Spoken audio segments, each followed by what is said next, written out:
everybody. Welcome to Search the Scriptures. I'm here today with my youngest daughter, Madison, who's the youngest by 15 minutes. Her twin sister, Lydia, beat her into this world by 15 whole minutes, and Madison has been beating up on her ever since. Actually, that's how come she came out early. You were beating up on her. I guess. And you burst her bubble, literally, and she had to come out, man. We are on study number 5. What book are we in, Madison? 1 Samuel. 1 Samuel. And we are going to cover today chapter 4, verse 1, second half of that verse, all the way through the end of the chapter at verse 22, and answer a couple different questions. First set of questions, try to picture what a crushing blow these events were for Israel and what is the right answer to the question, why? And second set of questions, the ark was the visible symbol of the Lord's glory or manifested presence. Why then did the Israelites' use of it prove unavailing? And in what ways can Christians today make a similar mistake? You know there's 2 arks in the Bible? Do you know that? I think so. What's one of them? The covenant. The Ark of the Covenant. That's like a box, right? Yeah. 2 angels on top, right? Has poles that they carry. What's the other ark? Noah's Ark? Noah's Ark. Yeah. Bunch of animals, 2 by 2. You know there were no. Noah never went fishing when he was on the ark. Do you know why? Why? He only had 2 worms. That's Okay. We are on 1 Samuel chapter number 4, and Madison's going to read it for us today. Read nice and loud. Now the Israelites went out to fight against the Philistines. The Israelites camped at Ebenezer and the Philistines at Aphek. Aphek. It's not Aflac. That's the duck. Aflac. Okay. That's the insurance commercial. Aphek. The Philistines developed their forces. Deployed their forces to meet Israel. As the battle spread, Israel was defeated by the Philistines, who killed about 4,000 of them on the battlefield. When the soldiers returned to camp, the elders of Israel asked, "Why did the Lord bring defeat on us today before the Philistines? Let us bring the ark of the Lord's covenant from Shiloh, so that he may go with us and save us from the hands of our enemies." So the people sent men to Shiloh, and they brought back the ark of the covenant of the Lord Almighty, who is enthroned between the cherubim. That means 2 angels. And Eli's 2 sons,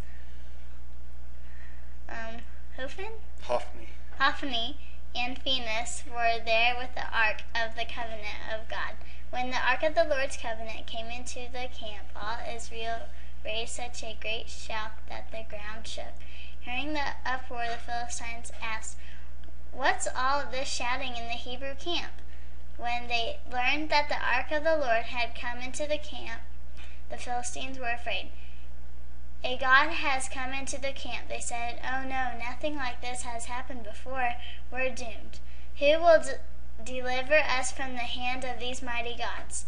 They are the gods who struck the Egyptians with all kinds of plagues in the wilderness. Be strong, Philistines, be men, or you will be subject to the Hebrews. As they had been to you, be men and fight." So the Philistines fought, and the Israelites were defeated, and every man fled into his tent.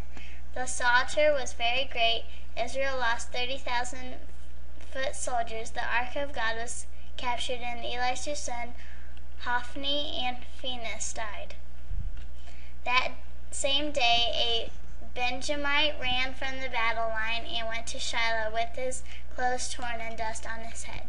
When he arrived, there was Eli sitting on his chair by the side of the road, watching because his heart feared for the ark of God. When the man entered the town and told what had happened, the whole town sent up a cry. Eli heard the outcry and asked, "What is the meaning of this uproar?" The man hurried over to Eli, who was 98 years old and whose eyes had fallen so that... Failed. Oh. and whose eyes had failed so that he could not see.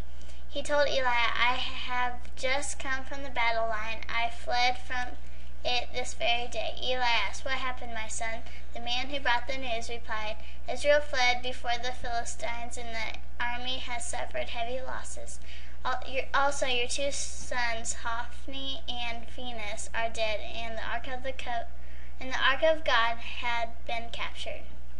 When he mentioned the ark of God, Eli fell backward off his chair and by the side of the gate. His neck was broken, and he died.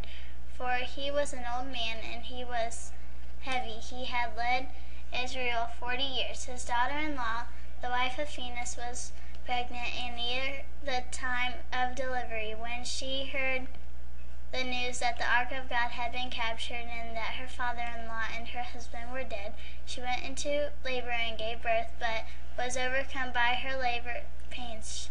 As she was dying, the woman attended her said, Don't despair, you have given birth to a son. But she did not respond or pay any attention.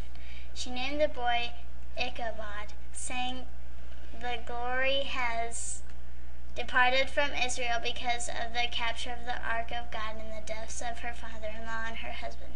She said, The glory was departed from Israel, for the ark of God has been captured. Very good. It's Phinehas, I think. Phinehas. What did you say? Phinehas. Phinehas? That's close. First question. Try to picture what a crushing blow these events were for Israel, and what is the right answer to the question, why? Well, this was really Israel's like 9/11, only it's about 1,000 times worse. Why did everything happen as it did? Why did they lose 30,000 people? Why did they lose the Ark of the Lord? Why did the priests die? Because Israel had disregarded the Lord. We're clearly told in the previous chapters that this disregard manifested itself in taking the Lord's portion of the offerings that were designated for him. And if God can use Philistines to judge Israel, then we got to be careful to say that God can't use, say, Islamic terrorists to judge our own nation today.